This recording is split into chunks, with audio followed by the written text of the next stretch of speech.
आनंद मठ। आनंद मठ और ऋषियों की अनमोल धरोहर को संजोएं।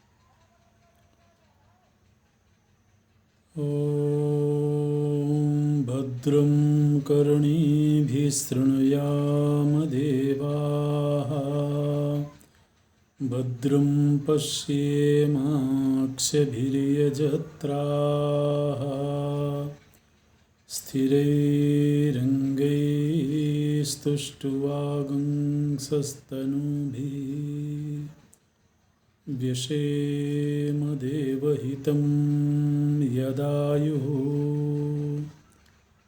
स्वस्ति न इन्द्रो वृद्धस्रवाः, स्वस्ति नः पूषा विश्ववेदाः, स्वस्ति नस्तार्क्ष्यो अरिष्टनेमिः, स्वस्ति नो बृहस्पतिर्दधातु। ॐ शान्ति शान्ति शान्तिः।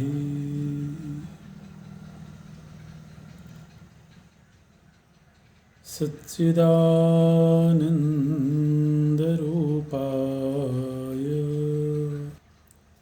विश्वोत्पत्त्यादिहेतवे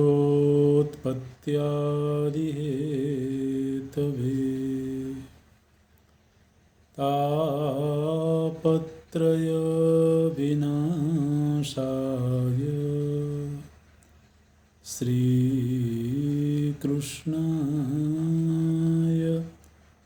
वयं नमः।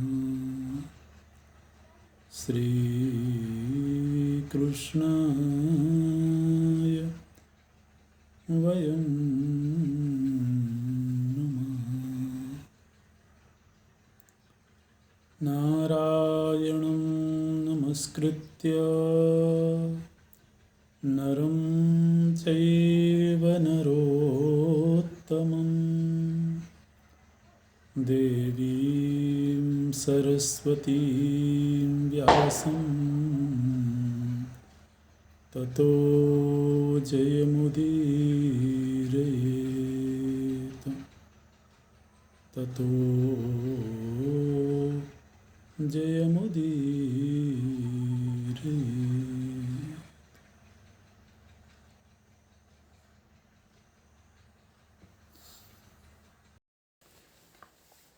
महाराज विराट की नगरी में पांडव गुप्त रूप में रहने लगे हैं। उधर कौरवों को गुप्तचरों के द्वारा ये सूचना मिली है कि कहीं भी पांडवों की खोज नहीं हो पाई है, किंतु विराट नगर में एक अद्भुत घटना घटी है। और वो घटना ये है कि महाराज विराट का बहुत प्रभावशाली, बहुत बलवान सेनापति था। गंधर्वों ने उसका वध कर दिया और महाराज विराट के भवन में एक अति सुंदर एक सेविका है, एक स्त्री है। उसी के कारण उसका वध हुआ है। कौरवों को इस बात की आशंका हुई कि हो न हो महाराज विराट के नगर में ही पांडव लोग रह रहे हों, इसलिए महाराज विराट के ऊपर आक्रमण करना चाहिए। और जिस समय पर कौरव ये योजना बना रहे थे उसी समय पर वहाँ पर त्रिगर्त देश के राजा हैं सुशर्मा। त्रिगर्त देश है, उस समय एक देश था त्रिगर्त, तो वहाँ के राजा हैं सुशर्मा नाम है। उनकी पहले से ही महाराज विराट के साथ दुश्मनी थी। तो सुशर्मा ने कहा कि मैं बहुत समय से ही इस बात की प्रतीक्षा में था कि विराट के ऊपर आक्रमण करूं, लेकिन मैं अकेले विराट के सामने असमर्थ था, मैं कमज़ोर था। लेकिन अब यदि कौरव ऐसा करना चाहते हैं तो मेरे लिए बड़ी प्रसन्नता की बात है और सबसे पहले मैं आक्रमण करूंगा। और प्रथम जो कार्य करना चाहिए वो ये करना चाहिए कि महाराज विराट का जो गोधन है, जो गाय हैं, उनका हम लोग अपहरण करें। लाखों की संख्या में राजाओं के पास गायें हुआ करती थीं। तो इस तरह से ये निश्चय हुआ और कौरवों की ओर से केवल दुर्योधन या कर्ण या शकुनी ही नहीं बल्कि सभी लोग तैयार हुए। दुर्योधन की इच्छा थी, इसलिए उसकी इच्छा का मान रखने के लिए भीष्म पितामह, द्रोणाचार्य, कृपाचार्य, तो ये सब बड़े बड़े लोग उस आक्रमण में शामिल हुए हैं। और सुशर्मा ने कहा कि मैं दक्षिण दिशा से विराट नगर में आक्रमण करूंगा, क्योंकि महाराज विराट की गायें प्रायः उधर ही रहती हैं। तो सबसे पहले मैं उनकी गायों का अपहरण करूंगा और यदि इस स्थिति में महाराज विराट लड़ने के लिए आएंगे तो मैं उनके साथ भी युद्ध करूंगा। और फिर दूसरी दिशा से कौरवों के द्वारा आक्रमण किया जाएगा। तो ये योजना बन गई और इस योजना के अनुसार सबसे पहले सुशर्मा ने विराट नगर के ऊपर आक्रमण किया है। लेकिन जब तक ये कार्य होता तब तक काल गणना की दृष्टि से पांडवों के अज्ञातवास का 1 वर्ष बीत चुका था। 12 वर्ष का वनवास और 1 वर्ष का अज्ञातवास, ये 13 वर्ष का समय व्यतीत हो चुका था। लेकिन कौरवों की कालगणना में थोड़ा मतभेद था। लेकिन दूसरी बात ये भी थी कि साल भर उसके गुप्तचर खोजते रहे लेकिन कहीं भी पांडवों को प्राप्त नहीं कर पाए थे।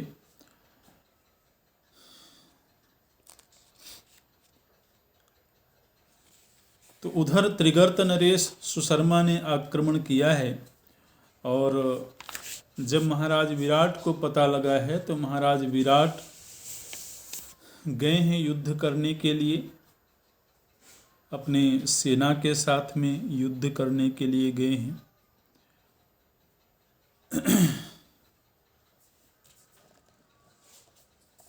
उस समय पर जब महाराज विराट युद्ध के लिए तैयार हो रहे थे तब युधिष्ठिर जी ने, जो कि वहाँ कंक के नाम से रहते थे, पासा खेलने का कार्य करते थे, उन्होंने महाराज विराट से कहा कि राजन, मैंने एक श्रेष्ठ महर्षि से धनुर्विद्या की शिक्षा प्राप्त करी है, तो यदि आपकी स्वीकृति हो तो आपके साथ मैं भी युद्ध करने के लिए चलूं। और इसी तरह से मैंने सुना है कि ये जो आपका रसोइया है बल्लभ, इसको भी धनुर्विद्या का ज्ञान है, इसको भी युद्ध कौशल आता है। और आपका जो गौशाला अध्यक्ष है तंतिपाल, और साथ ही अश्वशाला का जो प्रबंधक है ग्रंथिक, इनको भी युद्ध कला आती है। बृहन्नला का नाम नहीं लिया युधिष्ठिर जी ने, अर्जुन का उन्होंने जिक्र नहीं किया क्योंकि वो नपुंसक के रूप में रह रहे थे। तो राजा के लिए बड़ी अपमान की बात होगी कि वो किसी नपुंसक को योद्धा के रूप में अपने सेना में ले जाएं, इसलिए अर्जुन का जिक्र नहीं किया उन्होंने। लेकिन बाकी चारों भाइयों की चर्चा हुई तो महाराज विराट ने स्वीकार कर लिया कि ठीक है, यदि आप लोगों को युद्ध कला आती है तो आप लोग चलिए। तो फिर उन सभी चारों के लिए उन्होंने अलग अलग रथ और सारथी की व्यवस्था करी है। और महाराज विराट के साथ युधिष्ठिर, भीमसेन, नकुल और सहदेव, ये लोग युद्ध के लिए गए हैं गौ रक्षा के निमित्त से। त्रिगर्त नरेश ने आक्रमण किया था, तो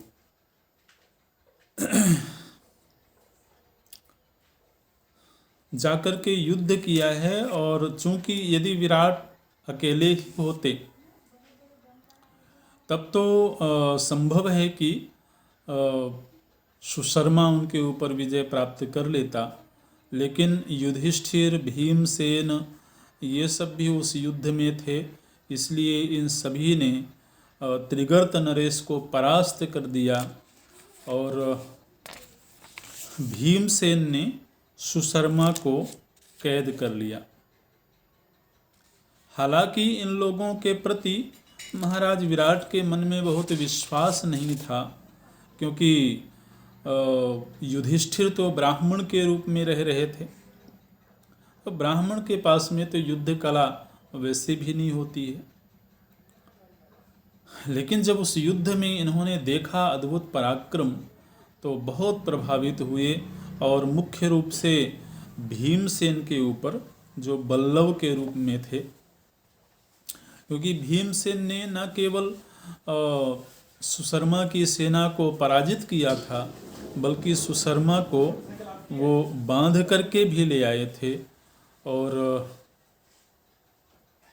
महाराज विराट के सामने उसको उन्होंने नतमस्तक किया, और अंततः फिर उसको छोड़ दिया गया।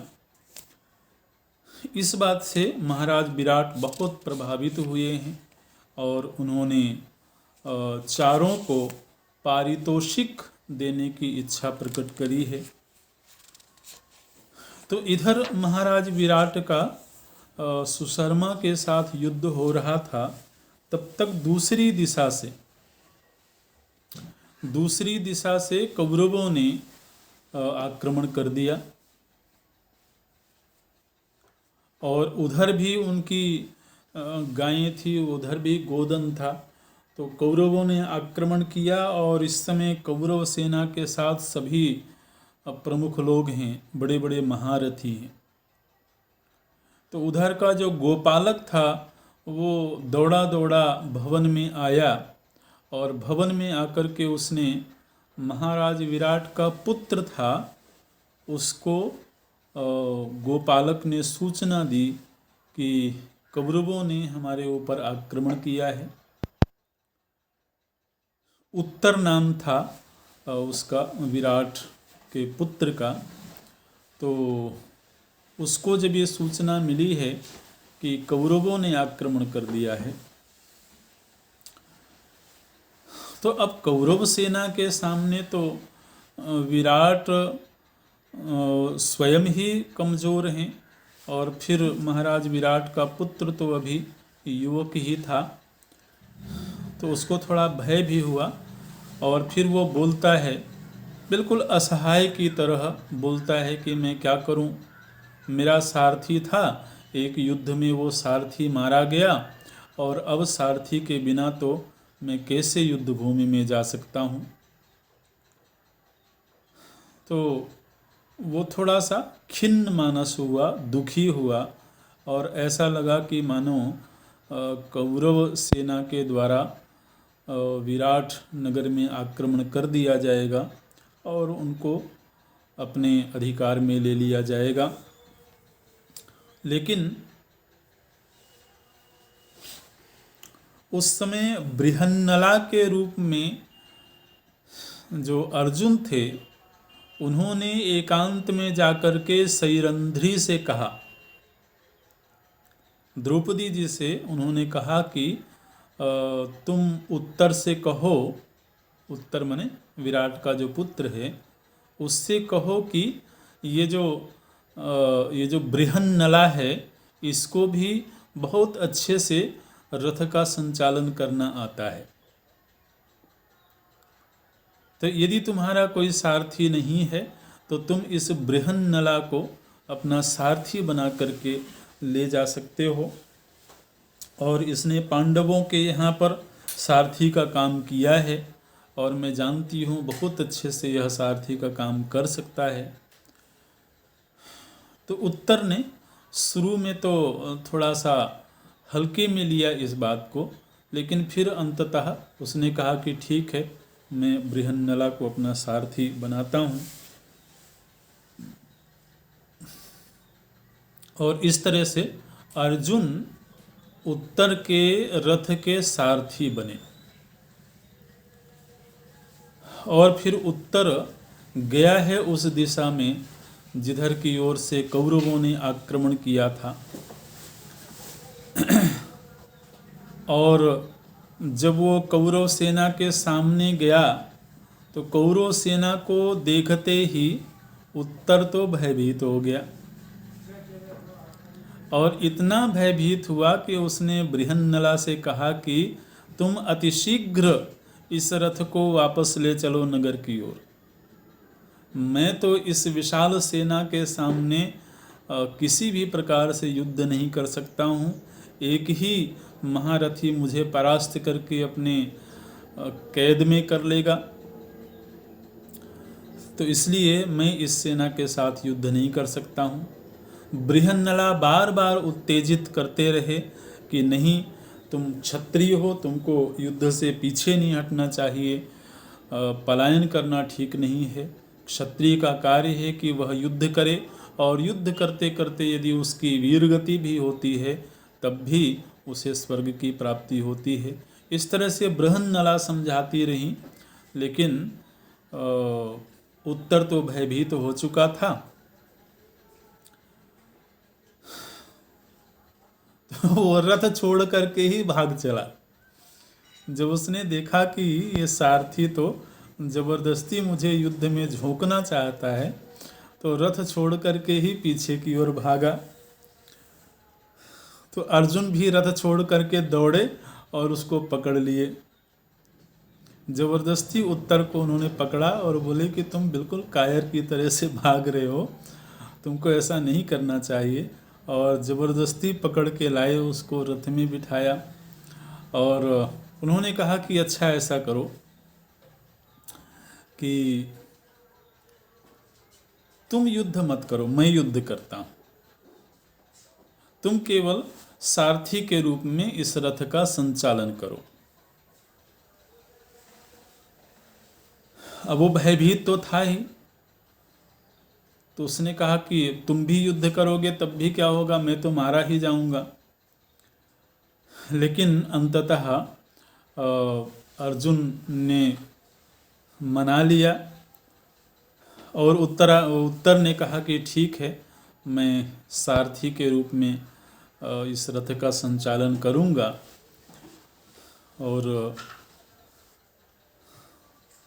अर्जुन ने कहा कि देखो, तुम्हारे पास में ये जो अस्त्र शस्त्र हैं, ये तो मेरे किसी काम के नहीं। तो अर्जुन लेकर के गए उसको उस शमी वृक्ष के पास, स्मशान घाट में जो शमी वृक्ष था जहाँ पांडवों ने अपने आयुध रखे थे, तो वहाँ लेकर के गए और शमी वृक्ष के नीचे रथ को खड़ा किया और उत्तर से उन्होंने कहा कि तुम इस वृक्ष के ऊपर चढ़ो और यहाँ पांडवों के आयुध रखे हुए हैं, तो उन आयुधों को तुम उतारो। तो उत्तर को आश्चर्य हुआ कि तुम्हें कैसे मालूम कि यहाँ पांडवों के अस्त्र रखे हैं, और यदि पांडवों के अस्त्र शस्त्र यहाँ हैं भी तो तुम क्या करोगे उनका। तो अर्जुन ने डांट लगाया कि पहले मैं जो कह रहा हूँ वो करो, फिर उसके बाद में हम इस पर बात कर लेंगे। तो उत्तर उस शमी वृक्ष में चढ़ा है, वहाँ से वो आयुधों का बंडल था, उस आयुध के ऊपर भी पत्तों का लेप कर दिया गया था, जिससे कि वो वृक्ष में कोई आयुध रखे हुए हैं वो किसी को नज़र नहीं आते थे, क्योंकि ये जो आयुध थे इनमें भी आभा थी, इनमें भी चमक थी। तो अगर बिना छिपाए इनको रखा जाता तो कोई भी आसानी से देख लेता। तो उत्तर ने उन आयुधों को उतारा है और फिर उसके पत्ते हटाए गए हैं। और बृहन्नला ने कहा कि देखो, ये अर्जुन का धनुष है गांडीव।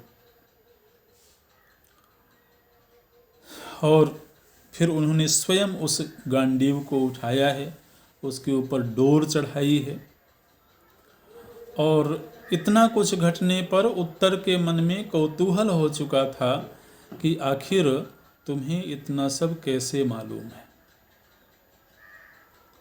लेकिन अर्जुन जानते थे कि उनका अज्ञातवास का 1 वर्ष व्यतीत हो चुका है, इसलिए अर्जुन ने अपनी पहचान को प्रकट कर दिया। अर्जुन ने उत्तर से कहा कि उत्तर, मैं ही वो अर्जुन हूँ जिसका ये गांडीव धनुष है, और अन्य सभी अपने भाइयों का भी उन्होंने परिचय दे दिया। और वो जो उत्तर था वो तो हतप्रभ रहा, और फिर उसने अर्जुन के चरण पकड़ लिए और उसने क्षमा याचना करी, क्योंकि उसने कई बार अशिष्ट व्यवहार भी किया था। तो फिर उसने क्षमा याचना करी। अर्जुन ने उस समय पर जो स्त्रियों का वेश धारण किया हुआ था, कुंडल और कंगन आदि जो पहने थे, चूड़ियाँ पहनी थी, उन सभी का उन्होंने त्याग कर दिया और अर्जुन ने कवच धारण किए। और फिर उन्होंने अपने आयुधों का ध्यान किया।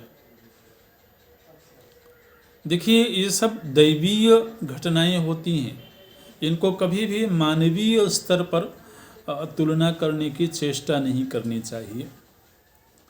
तो अर्जुन ने जिस समय पर आयुधों का ध्यान किया, उस समय उनके सारे आयुध मूर्तिमंत होकर के उनके सामने खड़े हुए और उन्होंने कहा कि हम आपकी सेवा में उपस्थित हैं, आप हमें आज्ञा करें।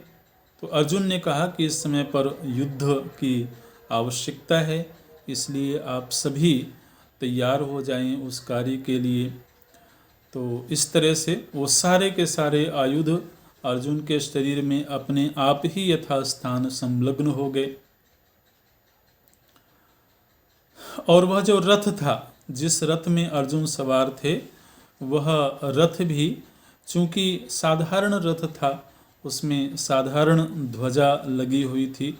तो उस समय पर अर्जुन ने अग्नि देवता का स्मरण किया और अग्नि देवता का स्मरण करते ही वह एकदम से सजग हुए और उन्होंने वह वीर ध्वजा जिसमें कि हनुमंत लाल जी विराजमान होते हैं, वह ध्वजा आसमान से गिरी और अपने आप ही उस रथ में संलग्न हो गई और इस तरह से वह रथ पूरी तरह से अर्जुन के योग्य हो गया। अर्जुन ने कहा था जो उत्तर के जो आयुध थे, उन्होंने जो हथियार रखे थे धनुष आदि, तो अर्जुन ने उत्तर से कहा कि उत्तर, ये जो तुम्हारे आयुध हैं ये तो मेरे लिए खिलौने की तरह हैं,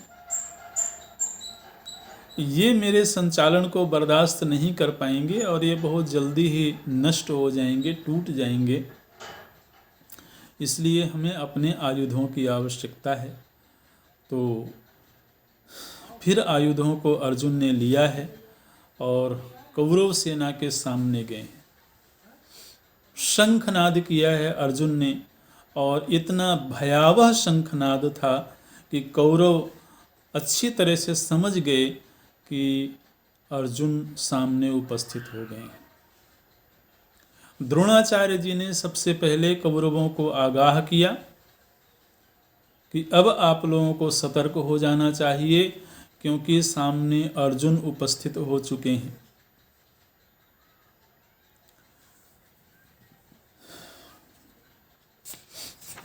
शुरू में तो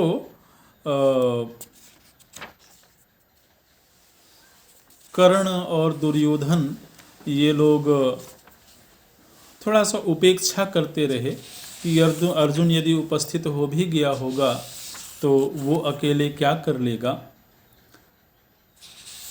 लेकिन फिर द्रोणाचार्य जी ने डांटा उनको और डांट करके बोले कि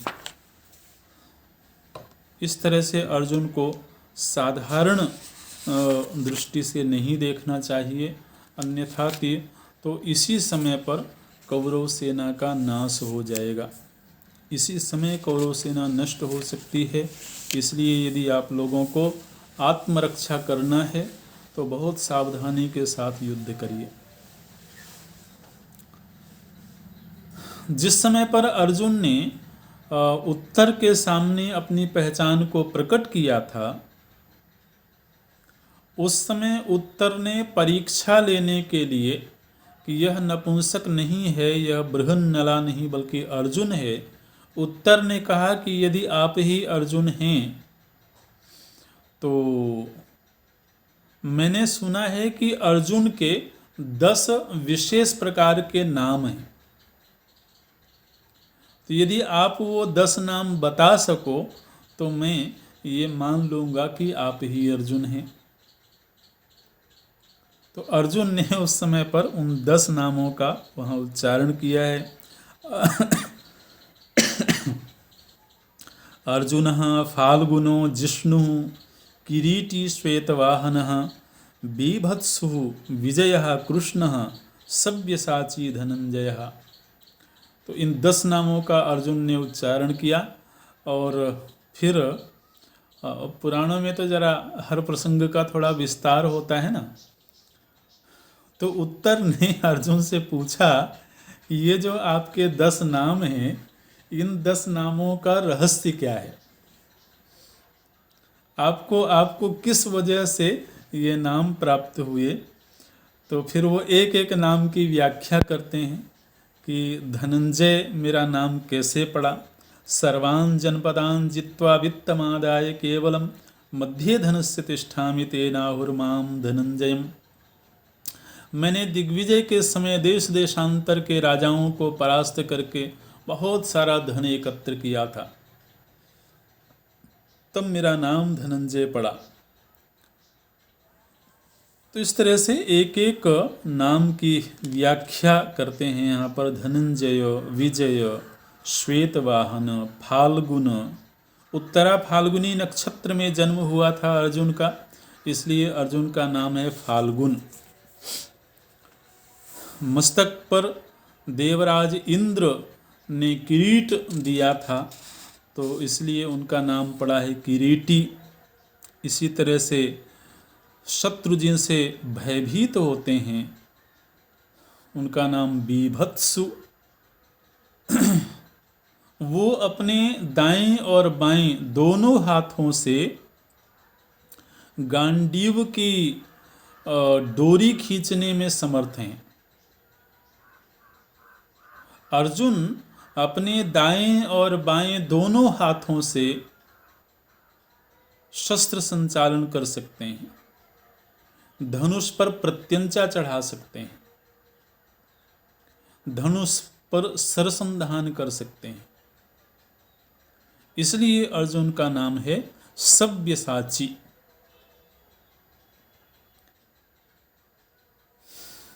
अर्जुन का अर्जुन नाम क्यों है? अर्जुन का अर्थ होता है सरल।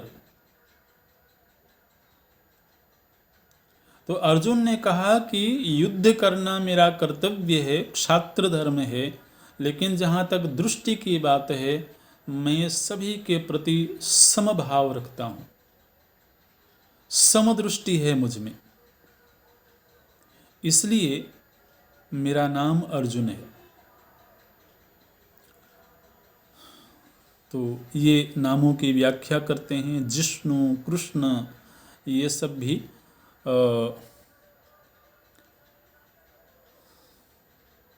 कृष्ण नाम है अर्जुन का। कृष्ण नाम क्यों है?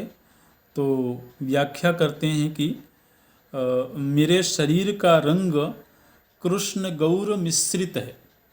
अर्जुन पूरी तरह से गौर वर्ण भी नहीं है और पूरी तरह से श्याम वर्ण भी नहीं है, गौर श्याम मिश्रित वर्ण है अर्जुन का। और साथ ही अपने पिता को वो बाल्यकाल में ही बहुत आकर्षक लगते थे। कृष्ण का एक अर्थ होता है श्याम और एक अर्थ होता है आकर्षित करने वाला, जो मन को खींचता है। तो बोले मेरे पिता को ऐसा भाव आया कि इसका कृष्ण नाम रखना चाहिए, ये मन को बहुत खींचता है। तो ये नामों की व्याख्या करी है अर्जुन ने। और फिर उत्तर ने प्रणाम किया है अर्जुन के चरण छू करके, और फिर युद्ध के लिए तैयार हुए हैं।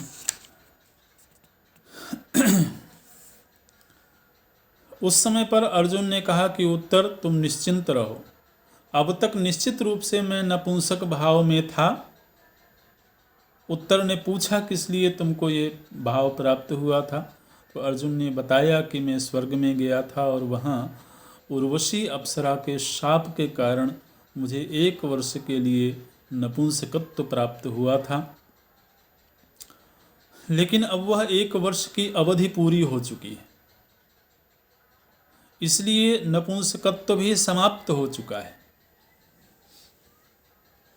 इसीलिए अर्जुन ने वो सारे अपने आभूषण वस्त्र आदि बदल दिए थे और अर्जुन के जो सहज वेश होता है उसको उन्होंने धारण कर लिया था। और उसके बाद में वो युद्ध के लिए आगे बढ़े हैं। उन्होंने शंखनाद किया है। शंखनाद की गर्जना से ही कौरव सेना भयभीत हो गई और सभी को ये समझ में आ गया था कि अर्जुन सामने उपस्थित हो गए हैं। द्रोणाचार्य जी ने सभी को समझाया कि अभी तक हम लोग इतनी गंभीरता के साथ इस युद्ध भूमि में नहीं आए थे, क्योंकि हमको लगा था कि हमें महाराज विराट के साथ ही युद्ध करना है और कौरव सेना के सामने विराट बहुत कमज़ोर हैं, इसलिए हम लोग इस युद्ध को लेकर के उतने गंभीर नहीं थे। लेकिन अब जब सामने अर्जुन उपस्थित हुए हैं तब हमको इस युद्ध को सहजता से नहीं लेना चाहिए। उस समय पर कर्ण ने अपनी आत्म प्रशंसा करी है, आत्मश्लाघा करी है और कृपाचार्य जी ने कर्ण को फटकार लगाई है, डांटा है। उन्होंने कहा कि देखो व्यर्थ का अहंकार नहीं करना चाहिए। माना कि तुम वीर हो, लेकिन फिर अर्जुन को इतनी सहजता से लेना ठीक नहीं है।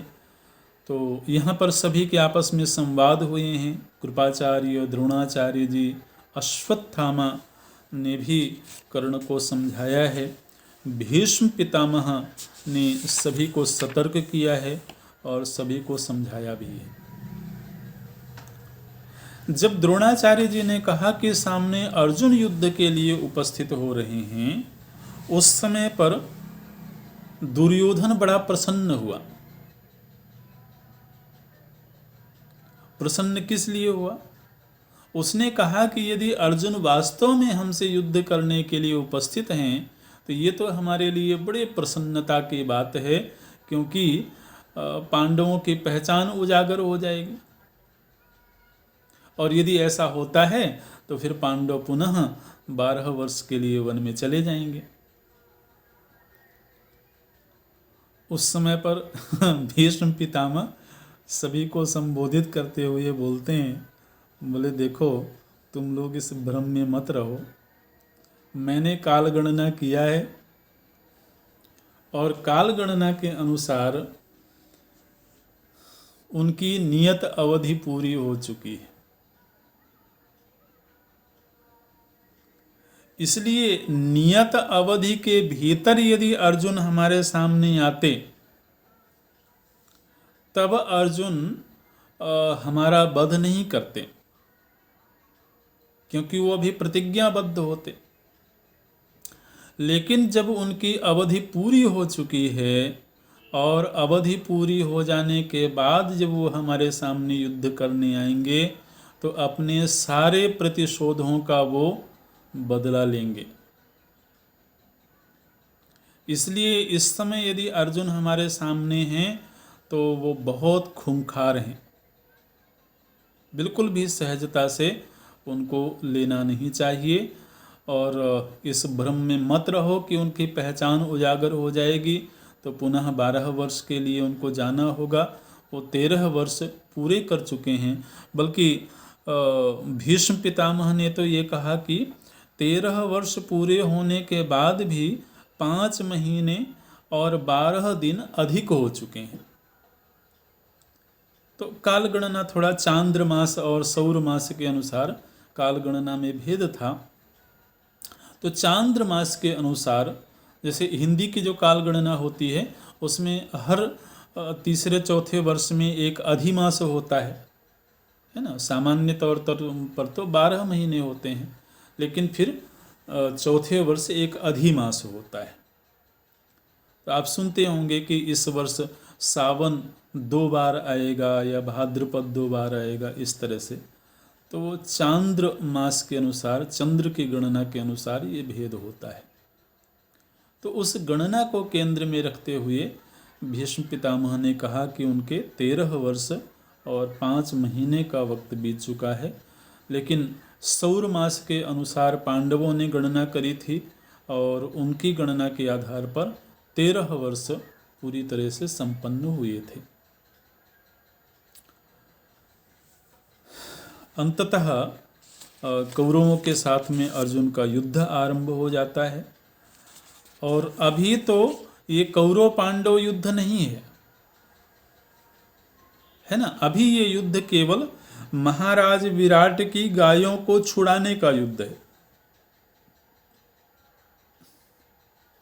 और इस युद्ध में ना तो पांडवों की कोई सेना है, ना ही अर्जुन के अलावा कोई पांडव हैं इस युद्ध में, क्योंकि चारों पांडव तो महाराज विराट के साथ दूसरी तरफ गए हुए थे त्रिगर्त नरेश के साथ युद्ध करने के लिए।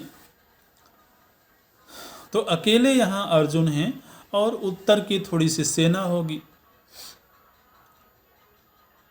और जब यहाँ पर युद्ध हुआ है तो इतना भयावह युद्ध हुआ है, युद्ध का तो विस्तार से वर्णन है ही यहाँ पर।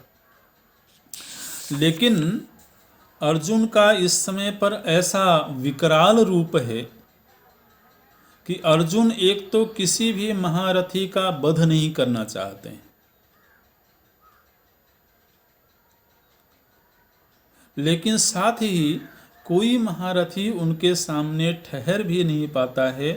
सबसे पहले कर्ण के साथ युद्ध हुआ है और कर्ण के साथ अर्जुन ने इतना भयावह युद्ध किया है कि अंततः कर्ण को युद्ध भूमि छोड़ करके भागना पड़ा।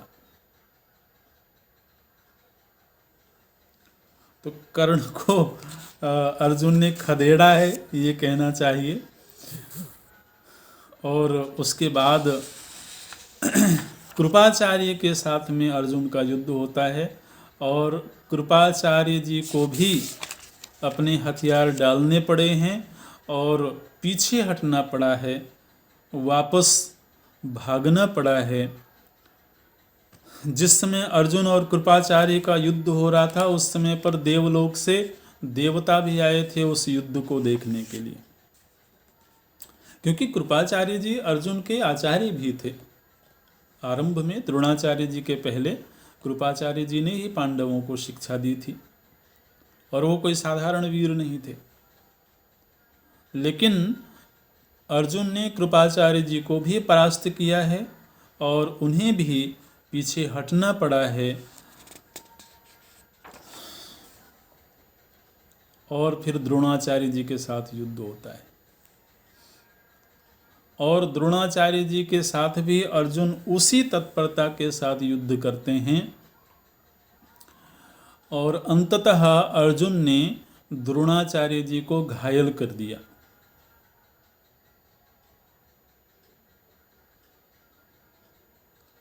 जब द्रोणाचार्य जी घायल हुए हैं तब तक दूसरी दिशा से अश्वत्थामा, द्रोणाचार्य जी का जो पुत्र है वो भी महारथी है, अश्वत्थामा अपनी सेना लेकर के आया है। तो अर्जुन ने द्रोणाचार्य जी से युद्ध करना छोड़ करके, यहाँ पर ये लिखा है कि द्रोणाचार्य जी को वापस जाने का अवसर दे करके, ताकि युद्ध के बीच में अवसर मिल जाए और द्रोणाचार्य जी चुपचाप वापस चले जाएं। तो द्रोणाचार्य जी को अवसर देने के लिए अर्जुन अश्वत्थामा के साथ युद्ध करते हैं और द्रोणाचार्य जी वहाँ से वापस चले गए। अश्वत्थामा के साथ युद्ध होता है, अश्वत्थामा को परास्त करते हैं और फिर अंत में भीष्म पितामह के साथ में युद्ध होता है और भीष्म पितामह के साथ अर्जुन इतना अद्भुत युद्ध करते हैं कि भीष्म पितामह बेहोश हो गए और भीष्म पितामह जब बेहोश हुए हैं तब अर्जुन उनको छोड़ करके दूसरी दिशा में चले गए हैं और भीष्म पितामह के जो सारथी थे उन्होंने भीष्म पितामह को रथ में बिठा करके वापस ले लिया है। तो भीष्म पितामह भी उस युद्ध से वापस गए हैं। सबसे अंत में दुर्योधन और दुशासन आदि के साथ युद्ध होता है और सभी को परास्त करके अर्जुन ने एक तरह से खदेड़ दिया और पूरी कौरव सेना, उनके सभी महारथी एक अकेले अर्जुन से परास्त होकर के वापस आ गए। गायों को उन्होंने छोड़ दिया था। तो ये अर्जुन और उत्तर गायों को वापस लेकर के नगर की ओर चलते हैं। उत्तर तो अर्जुन के इस पराक्रम को देख करके हतप्रभ हैं और जब युद्ध एक तरह से संपन्न हो गया, अर्जुन ने किसी भी महारथी का वध नहीं किया। हालांकि सेना का बहुत संहार हुआ है, लेकिन किसी भी विशिष्ट व्यक्ति का अर्जुन ने वध नहीं किया। और जब वापस चले हैं तो उत्तर ने अर्जुन से कहा कि मैं आपका सेवक हूँ और अब हम लोग नगर की ओर चलते हैं और नगर में जाकर के मैं आपकी पहचान तभी उजागर करूँगा जब आप मुझे आज्ञा देंगे। अर्जुन ने कहा कि अभी हमको पहचान उजागर नहीं करना है, इसलिए वापस उसी शमी वृक्ष के पास में गए हैं। शमी वृक्ष में उन्होंने अपने आयुधों को उसी तरह से छिपा करके रखा है और फिर मंत्र शक्ति से उन्होंने अपने ध्वज को भी वापस भेज दिया और उनके जो किरीट आदि थे, उनके जो कवच थे, उनको भी उन्होंने वहीं सुरक्षित रख दिया। और बृहन्नला के वेश में अर्जुन पुनः आ गए और बृहन्नला के वेश में आकर के वो स्वयं रथ का संचालन करने लगे, जिस तरह से वो नगर से बाहर गए थे। नगर में आए हैं, जब तक कि ये उत्तर युद्ध करके वापस लौटते, इसके पहले ही महाराज विराट सुशर्मा से युद्ध करके वापस लौट चुके थे। नगर में जब आए और उनको खबर लगी कि ये उत्तर अकेले ही केवल इस बृहन्नला को लेकर के कौरवों के साथ युद्ध करने के लिए गया है, तो विराट तो बहुत ही शोकाकुल हो गए, क्योंकि उनको ये पूरा मालूम था कि विराट तो वो उनका पुत्र कैसे कौरवों से युद्ध कर सकता है। तो शोकग्रस्त हो गए। उस समय पर युधिष्ठिर जी ने कहा कि महाराज, आपको शोकग्रस्त नहीं होना चाहिए। यदि तो उत्तर के सारथी के रूप में बृहन्नला हैं, तो फिर उत्तर को कोई भी भय नहीं है। तो महाराज विराट ने एक बार दो बार तो इस तरह की बातें सुना, बार बार शोक कर रहे थे। तो बार बार युधिष्ठिर जी ये कह कर के समझाने की चेष्टा कर रहे थे कि यदि बृहन्नला साथ में है तो उत्तर को कुछ नहीं होगा। और महाराज विराट को तो ये लगता है कि बृहन्नला तो नपुंसक है, वो क्या युद्ध करेगी। तो जब दो तीन बार इस तरह से युधिष्ठिर जी ने कहा तो विराट को गुस्सा आ गया और उन्होंने युधिष्ठिर जी को डांट दिया।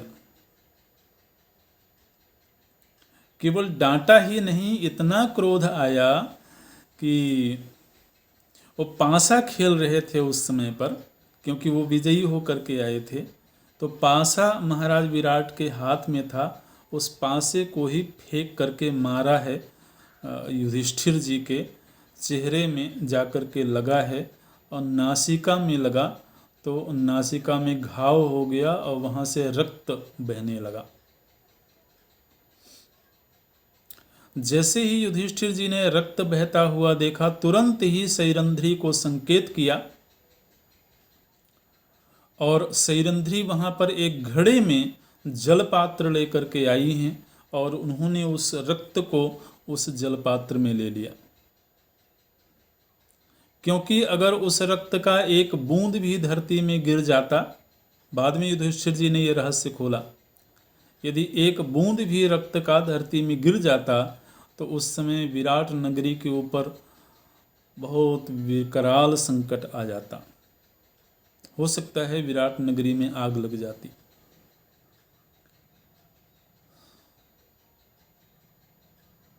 तो द्रौपदी जी ने उस रक्तस्राव को उस पात्र में ले लिया और ये प्रसंग हो ही रहा था, तब तक उत्तर वापस आए हैं भवन में। भवन के लोगों ने सूचना दी है कि राजकुमार उत्तर सुरक्षित कौरवों से युद्ध करके अपने गायों को वापस लेकर के आ गए हैं। तो जिन सेवकों ने ये सूचना दी, महाराज विराट तो अत्यधिक हर्षित हो गए कि हमारा पुत्र अकेले ही कौरवों को परास्त करके और सुरक्षित गायों को लेकर के आ गया। तो उन्होंने कहा कि शीघ्र ही उत्तर और बृहन्नला को लेकर के आओ। उस समय पर युधिष्ठिर जी ने उस सेवक से अकेले में बुला करके कहा कि देखो, अभी तुम केवल उत्तर को लेकर के आना, बृहन्नला को बाद में लाना।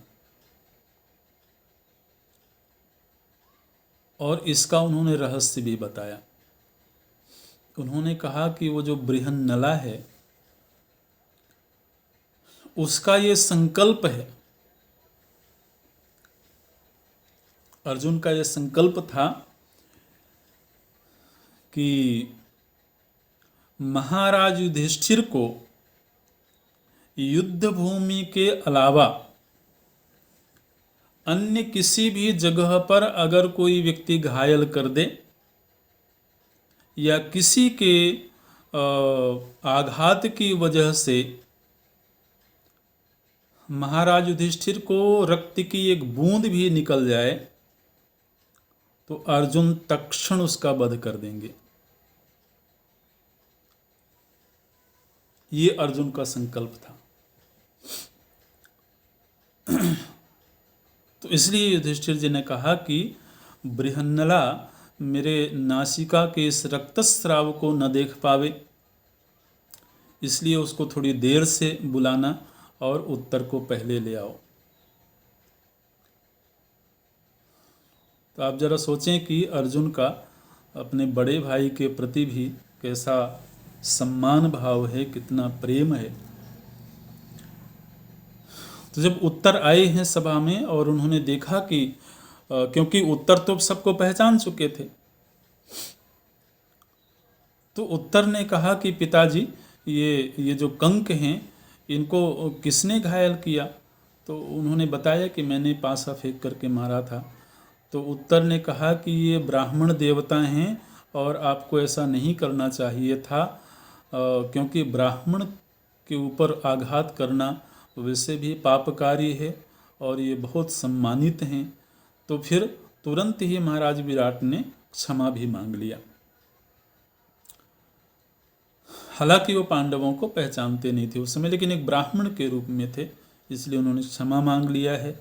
उत्तर आए हैं, बहुत सत्कार किया गया है उत्तर का। पूरे नगर में उत्सव का वातावरण है कि उत्तर विजयी होकर के आए हैं।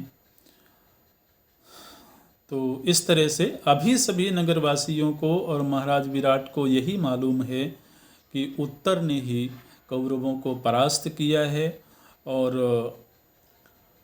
गायों को वापस लेकर के आए हैं। पांडव आज से ठीक तीसरे दिन अपनी पहचान को प्रकट करेंगे, क्योंकि वैसे भी इनका 1 वर्ष का समय पूरा हो चुका था। ओम अभी यहीं पूरा करते हैं। ओम पूर्णमदः पूर्णमिदं पूर्णात् पूर्णमुदच्यते पूर्णस्य पूर्णमादाय पूर्णमेवावशिष्यते। ओम शांति शांति शांति। हरि ओम श्री गुरुभ्यो नमः। हरि ओम।